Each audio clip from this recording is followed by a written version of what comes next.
Hello, welcome back to another Living on Dividends video.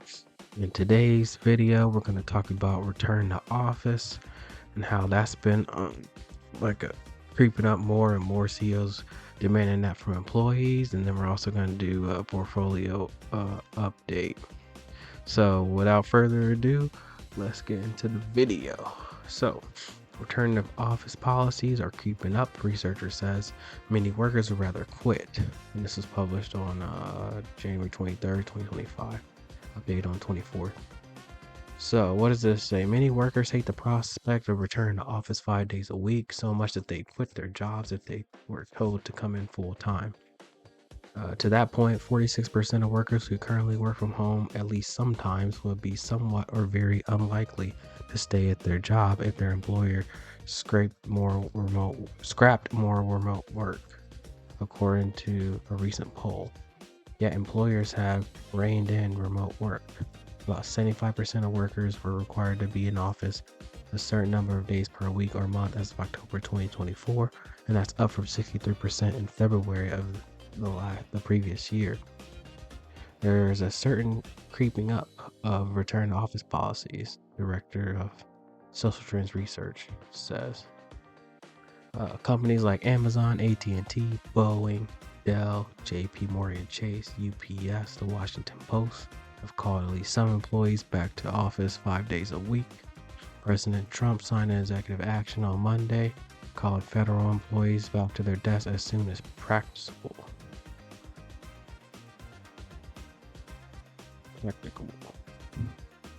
Similar to the Pew survey, a poll conducted by Bamboo HR found that 28% of workers would consider quitting due to a return to office mandate. Wow, that's a decent amount of people. It's like almost a third. The data underscores how comfortable people have become with this arrangement and how it really fits in with their lifestyle. I mean, plus those people are saving money, on gas driving in to work every day. And the time, some people drive like an hour plus to work, 45 minutes. So save a lot of time over the course of years, months, and weeks of doing that. The data, so workers consistently cite better work-life balance as a huge benefit of remote work, and they see a financial value of hybrid work being equivalent to 8% raise. Yeah, that might actually be true. That's a lot of money. 8% raise. It's more than you'd get every year, especially when some people only get like 2% raises. Take you 4 years to get that amount. Well, kind of a lot. Many economists think that the higher prevalence of remote work relative to the pre-pandemic era has become an entrenched feature of the U.S. labor market. Remote work is not going away.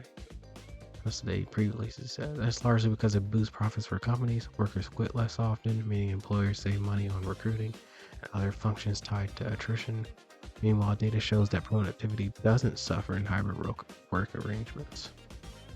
I could see that. More than 60% of paid full work days were done remotely in early 2020 in the pandemic, up from less than 10% before, according to work from home research, a project run jointly by researchers from MIT, Stanford, and the University of Chicago, and Instituto Tecnológico Autónomo de Mexico. That share has fallen by more than half, however, it has leveled out between 25 and 30% for about 2 years. Okay. About 31% of employers reduced remote work opportunities in 2024, down from 43%, according to ZipRecruiter. Another 33% expanded remote work, up from 32% the prior. So a few more people added more remote work, and less people reduced it. Okay, so in general, there's more total. Great. Companies that impose return to office mandates have annual rates of employee turnover that are 13% higher than those that have become more supportive of remote work. ZipRecruiter. The ability to work from anywhere remains a top priority for many professionals. According to the 2024 poll of 10,000 workers in various places, companies may want workers to quit. That's kind of funny. Some business force workers back to office precisely because they want workers to quit. Experts say it's a stealthy way of reducing headcount without having explicit layoffs. And especially if you're in like one of those states that's at will, they can just fire you because of no reason. That way they can like get rid of you, but they still don't have to say like, oh, it's not like, oh, we had to have a reason. Like, oh, we just did it because of that, and you wanted to leave, so look at that. Um, that's interesting though, because maybe they're looking at the numbers and they need to get rid of a certain amount of people to reduce their like their cost, their labor costs. Um, Requiring federal workers to come to the office 5 days a week will result in a wave of voluntary terminations that we welcome. Elon Musk and Vivek Ramaswamy, who Trump tapped to lead a new advisory board dubbed the Department of Government Efficiency, wrote in a November op-ed. On Monday, he told CNBC he was leaving Doge. I remember that acronym now. To run for governor of Ohio. Oh, okay, that's interesting. Of course, there are also trade-offs to remote work for businesses and workers. About 59% of employers cite concerns that remote work harms company culture, according to ZipRecruiter. Now, I can see that in a sense of people are not there, right, in the office. So, like, you could be doing something like a potluck or some kind of event, and then people aren't there. So, like, you're not getting to experience the culture and things that are going on, and camaraderie and being with people, fellowshipping, and being in person. So I could see that. About half of workers, 53% who work from home at least part-time, say it hurts their ability to feel connected to co-workers. It's the one big downside we've seen consistently. That seems to be a trade-off. You get the work-life balance, but lose some connectivity with co-workers. I would agree with that. There's some people that only know people like over Zoom, and then like they see them in real life, it's like a surprise, like they still don't even recognize them or something. And there's like, not as much of a connection. I can see that. That's nice to finally meet them when it happens. Even if workers quit, they might not be able to find a job. The labor market remains strong, with low unemployment and low levels of layoffs, meaning workers have good job security. However, companies will also pull back on hiring, making it a challenging environment for job seekers. And that is true. I know of a company that is also in like a hiring freeze right now. So they're not accepting new people. So yeah, I know about that firsthand. So what is the point of this, right? Is that you could be in that situation where you are having to be forced to return to work, and that actually happened to some people I work with. They're forced to come into the office at my company too, because there's like some mandates that went out. So I've seen some people that I never saw before, and I've been here for a few years or whatever, and I never seen these people, only on Zoom or never at all. And all of a sudden they started showing up, and I was like, oh man, I feel bad for them that they were put in that situation, because people do get used to that lifestyle, and just being able to save all that time and money. You're able to do stuff, especially if you can start work earlier because of it, and then you can get off earlier and like still like go to the bank before it closes at 5, regular type of stuff. But so the point of this is like, if you're one of the people who are in this situation, right, and you really don't want to go back in, that's why you need to be doing this and kind of investing, because you need to be able to be one of those almost 30% of people who say, hey, I'm just gonna quit, right? I'm just gonna quit. I'm not gonna go in, and I don't have to go in. And the reason you won't have to go in is because you have this portfolio, and it's making enough money to where you can survive, right? So then you can be able to say, you know what, no, I'm not going in. And then you can, and then if you have enough money in your portfolio, it'll give you time to figure out what you need to do, or time to apply for other jobs, to find something that is actually going to be a better fit for you and your current lifestyle and way of life. So it's just something to think about, something to motivate you, because as it says, a lot of these people are in these situations. So yeah, that's the goal. So what you would do in this situation is you would go ahead accept the offer, go back into the office, but every check you put money in the portfolio until you get enough where you can find something, have time to find something else. And if you're really desperate, you really don't want to be going in, you're going to be doing something else outside of work or working extra overtime or something to get extra money so you can do that even faster. Because it doesn't take much. You on the very low end, assuming everything is normal, you only need 1 year's salary to equal your income. But if you could live on half your salary for a while until you found another job, then you'd only need half your salary. So it all depends, but it can be done. And if you really, really want to push it, you could use margin or some other kinds of loans, and that will really help you do that faster. You can really get there. So let's take a look here. So today was a red day for the market. You can see the portfolio total loss of 15, almost 16,000 now. And we were up to 253, but we transferred out 5K. So now this was at like close to 15, so now it's down right to 9. So the regular portfolio is 234, down 234 now, but with the cash 240. But we were at 250, 253 range to a 4. So it's gone down a little bit. You can see though, because it got misty at 25. I don't know why this doesn't show the original, but we got misty at 25. I can customize this later to show that, but we got 25. So we've been up over here. Sorry, 25.47. So we've been up in misty ever since we bought it, pretty much. Ever since we dumped into it, it's been up higher than our cost average pretty much the whole time. It only dropped like, I don't know, maybe once or twice for a little bit, but we've been positive. This had got up back in November when that really high spike went. It got up to like $44.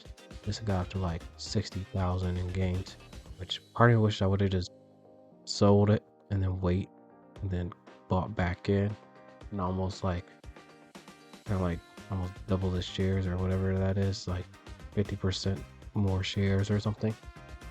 But I digress. It doesn't matter. So, and right now the reason we're keeping this in cash, because part of it is I haven't completely decided what I want to do, but the other side is tax season is coming up soon, and in case I owe money in taxes, I want to make sure I have that money and I'm just able to just hit one button, transfer it in, and pay whatever that is. So there's that too. But so yeah, that's going on with the portfolio. We got LFGY probably since the last time or whatever. Maybe we talked about it in the last video, but we got LFGY and it went down from where we bought it. So we paid 50 and it's down to 48. So we're down a little bit, down like $235. So we'll see if that goes back up. Hopefully it does, because it's supposed to be like a half growth, a growth play too.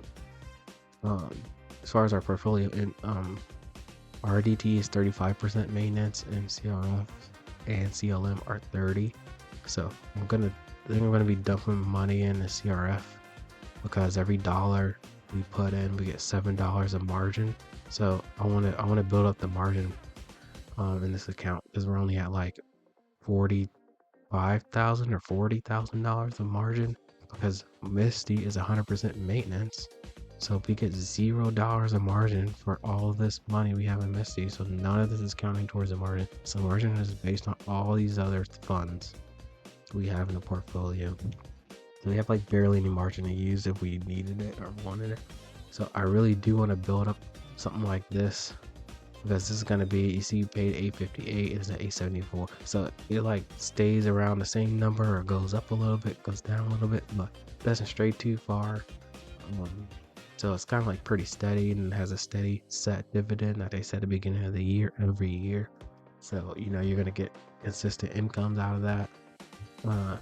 So because of that, I want to dump money into here, build up the margin, and then I can use the margin whenever I want. and I'll know that it'll be pretty stable. But I'd only probably use half the margin in that max anyways, just to keep it more safe in case the market dropped. But yeah, I do want to build up the margin. I do want to build up the other I want to build up the other positions because they're gonna pay more. But I do want to build up this stuff that's kind of more safe too. It's kind of more. What else? So the estimate finally got fixed on E-Trade.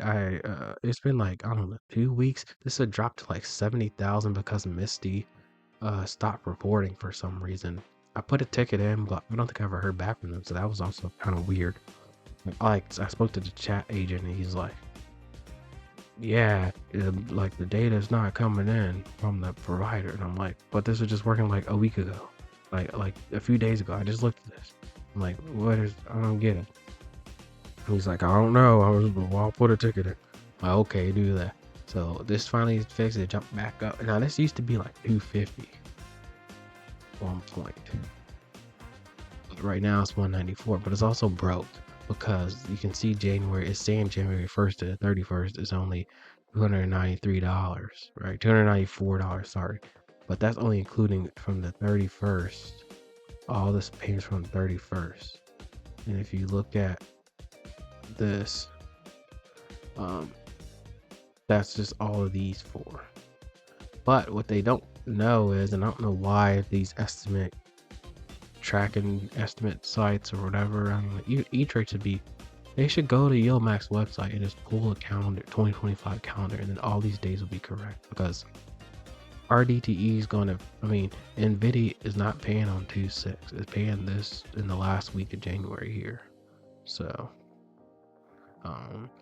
yeah, this should be pushed up into this month. So we should get, if this is correct, then we have 600 in this month, and then this should show almost $900. And it also doesn't include all the stuff we did receive, but I guess that's because it starts from like today for the next year forward. So I don't know, this seems off somehow. I was gonna try to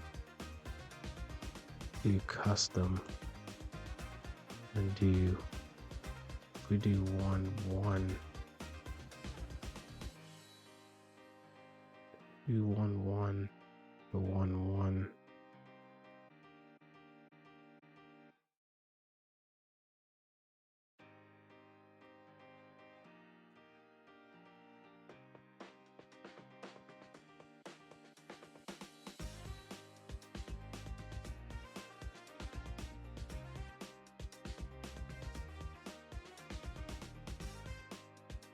Oh, we can't do that?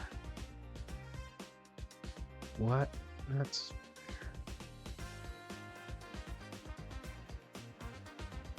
Why can't you select? Interesting. Anyways. Okay. Well, so this one is at 194.059. So if we do the...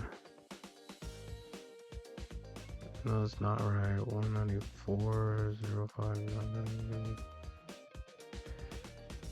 So it's estimated 16,000 a month. So that's where we're at, 15, 16 range.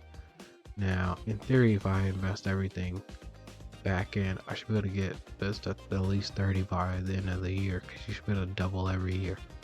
Now, we're gonna see if that actually can happen, but I'm not gonna be able to dump all the money back into this. So we'll see how close we can get. But if we get up to, I say 20 to 20, 22 to 25 be a good range to be at by the end of the year, considering I'm going to be using money for other stuff. I think that would end up being pretty good.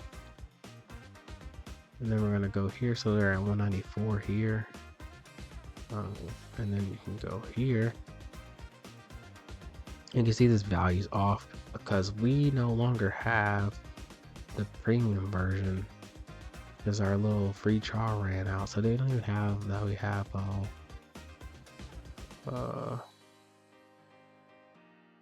LFGY. 5096, 106, 5096 LFGY. But you can see this is saying 175 estimate. So, and they for some reason have it at 20. This month being like 15.6. So let's add LFGY. Interesting. 106. And then we got for 5096. 5096.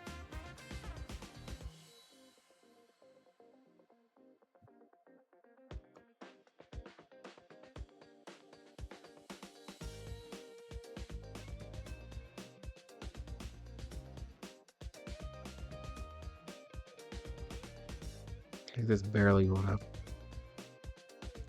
So let's click on this and see.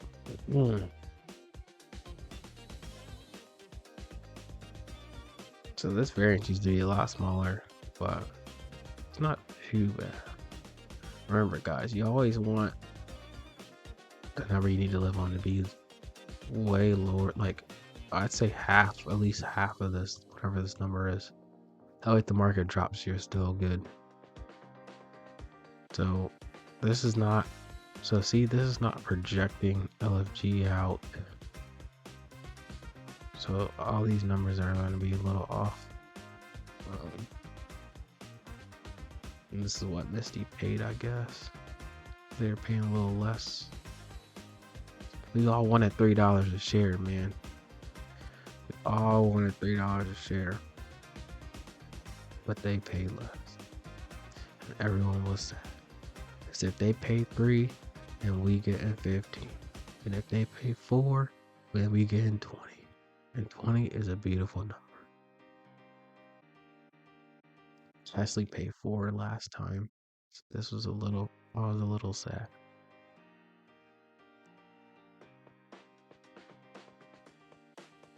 But yeah. So hopefully we get somewhere around this number. 500 maybe from video. This week coming up, that'd be good. Either way, we should be over 15.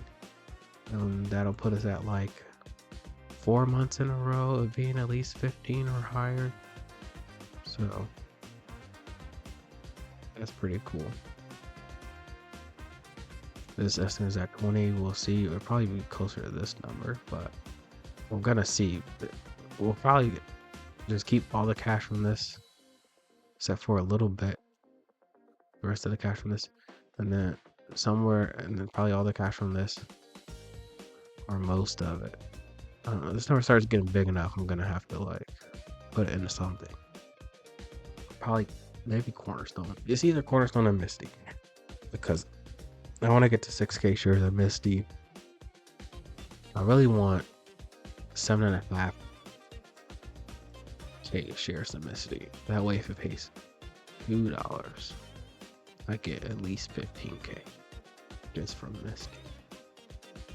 That'd be a good, that's a good number, say 500. But really, 10K shares would be that way. If it's $2, I get 20. I think I feel like I'm in a good spot there. The problem is every time I add money into it, I get none of margin, and I'm not using any margin, so it doesn't affect me right now. But I have the ability to use, like, if some expense came up or some opportunity came up, and I really needed to get my hands on some good chunk of money, I like to have it available. Why I want to just dump into CRF, because that's going to give me the biggest amount of margin. But the yield is like, I don't know, 13%, 15%, something like that. Something that's like really low.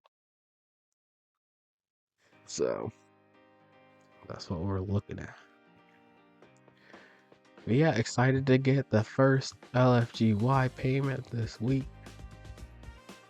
I'm hoping the yield goes up from this, but usually the first payment's like up higher than normal payment. So we'll see how much less it's going to pay the next week. But this is a weekly thing, so Mark wants to build it up because it's weekly. But if it's lower yield than the other weeklies, then I need to build the other weeklies instead. So I would like to get the week one of the weeklies or all of the weeklies to be at like $250 a week, and then really $1,000 a week. That way we're getting $4,000 a month from the weeklies, and it's $1,000 every week. That'd be pretty cool. Get to that point. So you got $1,000 a week from that. You got 15 from Misty. It's getting close to 20 already before you got all the other ones in there. So yeah, that'd be pretty cool. We'll see though. All that other stuff is so much lower yield and Misty and Tesla. It's like, I don't even know. I'm gonna get this to 5K shares too. So we'll see. We'll see. Yeah, that's the estimate. That's what we're looking at. They're estimating 20. I don't think we're gonna be at 20 unless Misty goes back up to $3. I don't think we're gonna be close to 20. We have received over 20 before. November, December. We're over 20. But yeah. So that's what we're looking at. That's where we're at right now. You can see all the confirmed numbers here. So all this was over 15. So we're doing good. We're not adding any money into, although I might start back adding money into this.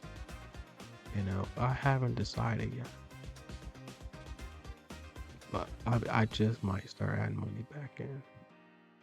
It can technically feed itself. And I might save my money to boost up my emergency fund. But yeah. But yeah, when you get enough money coming in, man, all these doors start opening. You can start looking at investing in other things, real estate, businesses. You could look at having it pay for like your car note. If you build up $500 a month, you build up $1,000 a month. You get a $1,000 a month car note. Have a portfolio, pay your $1,000 a month. You can have it pay your tuition for your kids if they're even in their private school. You can have it pay their private school. You pretty much just need 1 year, a little over 1 year's worth of the tuition, and then you can pay it every month like clockwork, as long as you invest in the right stuff. But I'm gonna have to head out here. This has been great. Thanks everyone. I love you. Thank you for supporting the channel. Thank you for subscribing and keeping the channel growing. Once we get big enough, we're going to create our own Discord. I'm going to slowly be working on a course.